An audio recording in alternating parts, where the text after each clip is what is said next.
Students, आज हम पढ़ेंगे क्लास 6 की पोएम वोकेशन के बारे में। तो वोकेशन एक बहुत ही इंटरेस्टिंग पोएम है। जैसे कि आपने देखा होगा कि छोटे बच्चे होते हैं, वो कभी किसी पुलिस को देख लें। वोकेशन का बेसिक मीनिंग भी होता है आपका ऑक्यूपेशन, आप कह सकते हैं हिंदी में पेशा, कि आप काम क्या करते हैं। तो वोकेशन पोएम में क्या होता है कि एक बच्चा है जो बेसिकली एक फ्री सोल चाहता है कि उसको कोई रोके टोके ना, वो अपने मन की लाइफ जी सके। जैसे कि छोटे बच्चों को अक्सर हम टोक देते हैं कि आप ये मत करिए, वो मत करिए, यहाँ मत जाइए, दोपहर को बाहर मत निकलिए। तो वो बच्चा एक फ्री सोल होना चाहता है, वो चाहता है कि उसकी जब मर्जी आए तब वो बाहर जा सके, जब मर्जी आए तो तब अपने अकॉर्डिंग वो कुछ भी कर सके।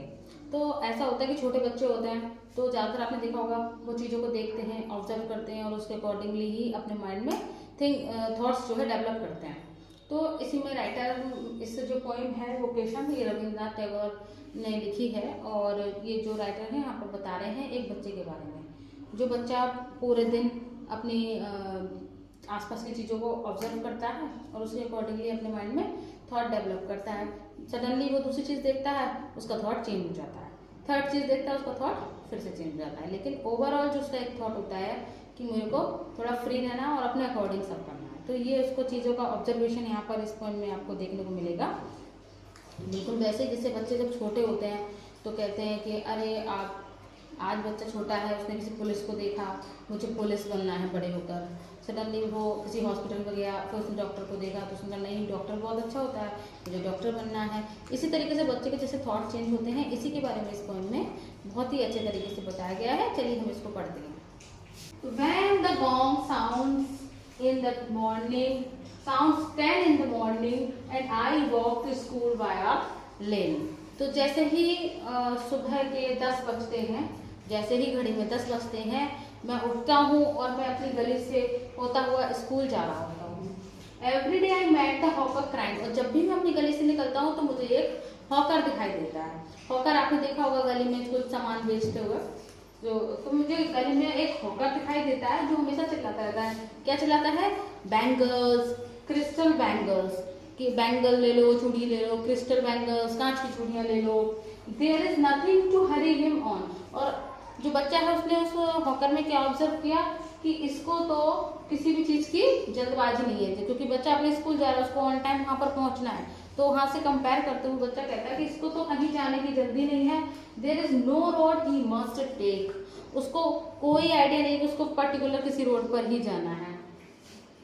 उसका वो इस चीज से बाउंड नहीं है कि उसको एक पर्टिकुलर रोड पर ही जाना हो, वो कहीं भी जा सकता है।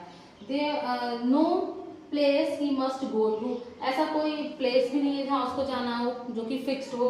No time when he must come home, और उस पर कोई बाउंडेशन नहीं है कि वो कभी भी घर आ सकता है।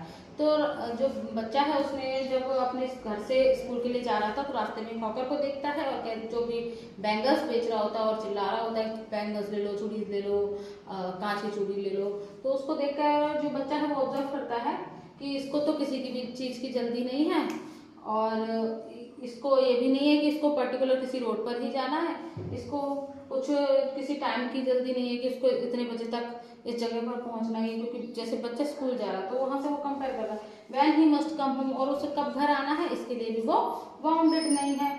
I wish I were a hawker, मैं सोच रहा हूँ कि काश मैं एक हॉकर होता। Spending my day in the road, और मैं भी ऐसे ही रोड पे अपना पूरा दिन बिताता। क्राइम, मैं चिल्लाता, मैं बैंगल्स, क्रिस्टल बैंगल्स, और मैं भी ऐसे चिल्लाया करता कि बैंगल्स ले लो, क्रिस्टल बैंगल्स ले लो, तो कितना मजा आता और वो कितना इंजॉयबल होता। तो राइटर यहाँ पर बताना चाहते हैं बच्चे के एक मेंटल स्टेट को, जहाँ पर वो एक हॉकर को देखकर ऑब्जर्व कर रहा है और उसको अपने स्कूल के शेड्यूल से कंपेयर कर रहा है। मुझे तो सुबह उठना पड़ता है, स्कूल जाना पड़ता है, लेन से भागना पड़ता है। तो इन दैट कंडीशन अगर मैं एक हॉकर होता तो मैं कभी भी कहीं भी जा सकता था, किसी भी रोड पर जा सकता था, कहीं भी जा सकता था। ना तो मुझे जाने का टाइम फिक्स था, ना मेरे को किसी रोड फिक्स थी, और ना ही मेरे को कोई जल्दी आने को कहता है। आई मीन टू से कि उनको जल्दी वापस आने की भी कोई जरूरत नहीं थी, और वो भी आराम से फ्री होकर रोड पर घूमता और चिल्लाता कि बैंगल्स ले लो, बैंगल्स ले लो। अब इस बच्चा स्कूल से वापस आता है, तो वापस आते टाइम क्या होता है? When eight 4 in the afternoon, जैसे ही दोपहर के या शाम के 4 बजते हैं, जैसे ही दोपहर के बाद 4 बजते हैं, I come back from the school, मैं स्कूल से वापस आता हूँ। I can see through the gate, और मैं गेट से देख सकता हूँ, ऑफ दैट हाउस, मैं एक घर को देख सकता हूँ, the gardener digging the ground, जहाँ पर एक गार्डनर है, एक माली है जो ग्राउंड में कुछ डिग कर रहा है, कुछ खुदाई कर रहा है। He does what he likes with his spades, उसके पास एक स्पेड है, स्पेड का मीन्स होता है फावड़ा, तो उसके पास एक फावड़ा है जिससे वो अपने मन के अकॉर्डिंग जैसे भी उसको पसंद हो उसको किसी भी तरीके से यूज कर सकता है। He soils his clothes, वो उसका मन करे तो वो अपने कपड़ों को भी गंदा कर सकता है, उसके कपड़ों पर मिट्टी हो सकती है। With dust nobody takes him to task, और ऐसा भी नहीं है कि कोई उसको उसके गंदे कपड़ों के लिए या उसके कपड़ों की जो सॉइल है उसके लिए कोई उसको डांटे। If he gets baked in the sun, अगर उसका मन करे तो वो मिट्टी से, मतलब जैसे बच्चे मिट्टी से खेलते हैं और उसको रोका जा रहा होगा, तो उसके बिहाफ में वो कह रहा है कि अगर मैं गार्डनर होता तो मैं अपने कपड़ों पर सॉइल लगा लेता तो भी मुझे रोका नहीं जाता। इफ ही गेट्स बेक्ड, अगर वो धूप में, पसीने में, इन द सन, धूप में, गेट्स बैड, पूरा भीग भी जाए तो भी उसको कोई भी कुछ कहने वाला नहीं है। I wish I were a gardener, अब उसका बच्चे का पर्सपेक्टिव चेंज हो गया।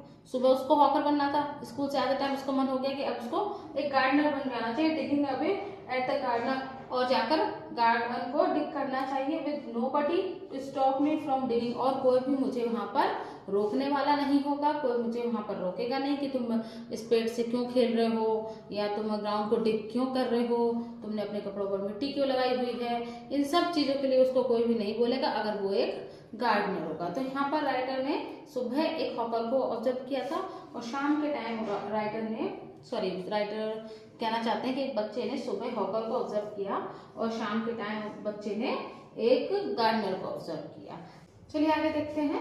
बच्चा स्कूल से वापस आ जाता है। Just as it gets dark in the evening, और जैसे ही शाम को अंधेरा होने लगता है, and my mother sends me to bed, और मेरी माँ मुझे सोने के लिए कहती है, I can see through my open window, तो मैं अपनी विंडो से बाहर देखता हूँ, the watchman walking up and down, और मुझे दिखाई देता है एक वॉचमैन, एक चौकीदार जो लेन में आगे पीछे जा रहा था।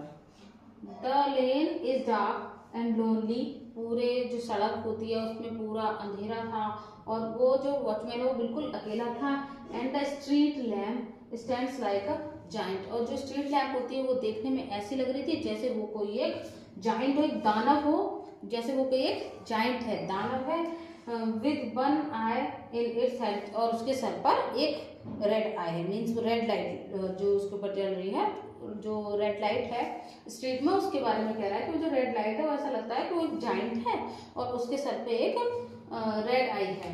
The watchman swings his lanterns and walks with his shadow at his side, जो वॉचमैन है वो क्या कर रहा है, स्विंग्स हिज लैंटर्न्स, ऐसे ऐसे करके अपने जो लैंटर्न हाथ में उसने ले रखे उसको घुमा रहा है। And never once goes to bed in his life, और वॉक्स विद हिज शैडो, और जब वो वैसे घुमा रहा है तो ऐसा लग रहा है कि वो चल रहा है, साथ साथ उसकी शैडो, उसकी जो परछाई है वो भी उसके साथ ही चल रही है। And never once goes to bed in his life, और ऐसा लग रहा है कि राइटर कभी भी अपने जो वॉचमैन है वो कभी भी अपने बेड पर जाता ही नहीं है।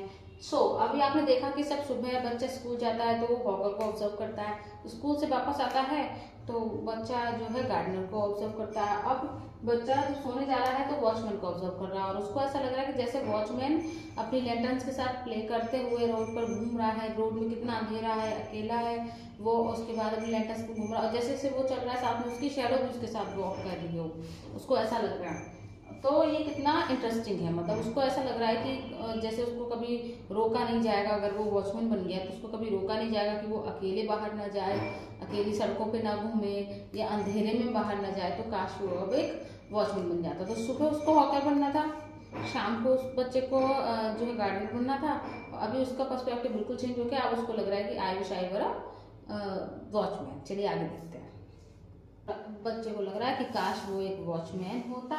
Walking the street all night, जो वो रात में अकेले सड़कों पर घुमा करता, chasing the shadow with my lanterns, और अपनी जो लैंटर्न उसके हाथ में होती उससे अपनी शेडो के साथ उस लोनली रोड पर प्ले करता। तो ओवरऑल मैसेज ये है कि राइटर ने जिसमें जो बच्चा दिखाया है उसका पर्सपेक्टिव क्या है, ऑब्जर्वेशन करने के बाद चेंज हो जाता है। हर एक चीज़ का ऑब्जर्वेशन करता है बच्चा, एक पर्सपेक्टिव बनाता है, और उसके बाद उसका नेक्स्ट टाइम में उसका जो पूरा जो फर्स्ट टाइम में जो उसका ऑब्जर्वेशन का रिजल्ट था वो नेक्स्ट टाइम में चेंज हो जाता है। तो इस तरीके से ओवरऑल अगर हम देखें तो इस सारे कंटेक्स्ट में, सारे पोएम में एक चीज़ कॉमन है कि बच्चे को रोक टोक पसंद नहीं है, जैसे कि आप लोगों को भी पसंद नहीं होती है आजकल आपके, बट आप ध्यान रखें आपके पेरेंट्स अगर आपको रोकते हैं तो उसमें आपका ही कुछ अच्छा होगा। यहाँ पर एक छोटे बच्चे की बात है तो आप इसको देखेंगे कि इसमें छोटा बच्चा बस ये कहना चाहता है कि वो फ्रीली अपने मन की चीज़ें करना चाहता है और फ्रीली अपने मन के अकॉर्डिंग काम करना चाहता है, और उसको नहीं अच्छा लगता है कि उसको कोई रोके या टोके। That's all, thank you.